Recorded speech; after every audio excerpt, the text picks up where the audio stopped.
একজন লোক অনেকগুলো ভেড়া পালতো। সে প্রত্যেক দিন একটা একটা করে ভেড়া জবাই করত। তো সকল ভেড়া চিন্তা করলো, এভাবে যদি চলতে থাকে তাহলে আমরা সকলেই একদিন মারা পড়ব। তাই তারা সকলে সিদ্ধান্ত নিল যে পরের দিন সকালে তাদের মাঠে নেওয়া হলে তারা সবাই এদিক ওদিক ছোটাছুটি করবে এবং সবাই পালিয়ে যাবে। তো যেই কথা সেই কাজ। পরের দিন যখন তাদের মাঠে নেওয়া হলো, তারা সবাই এদিক ওদিক ছোটাছুটি করতে লাগলো। তখন মালিক তাদেরকে নিজের কাছে এনে ডাকলো এবং শান্ত স্বরে বলল, বুঝতে পারছি তোমরা কেন ছোটাছুটি করতে পারছো।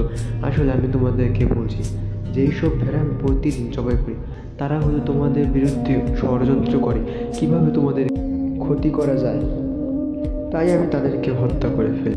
তখন ভেড়াদের মধ্যে বয়স্ক একটা ভেড়া সামনে এসে বলল, মালিক আমাদের নিরাপত্তার জন্যই আসলে ভেড়াগুলোকে হত্যা করে। এবং ভেড়াগুলোও সেই কথা মানল এবং তারা শান্ত স্বরে বাড়ি চলে গেল।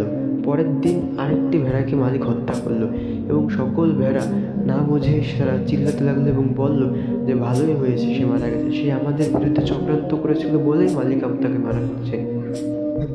আমাদের সমাজেও এমন কিছু লোক আছে যারা জনগণকে সারা জীবন বোকা বানায় এবং তাদের ভুলকে ন্যায় বলে সমাজে প্রতিষ্ঠা করে এবং সত্যকে মিথ্যা এবং মিথ্যাকে সত্যের মুখোশ হিসাবে দাঁড় করায়। আর আমরা বোকা মানুষরাও তা বিশ্বাস করি এবং আমাদের ভাইয়ের মৃত্যুতে শোকাহত না হয়ে বরং তাকে নিয়ে তুচ্ছ তাচ্ছিল্য করি।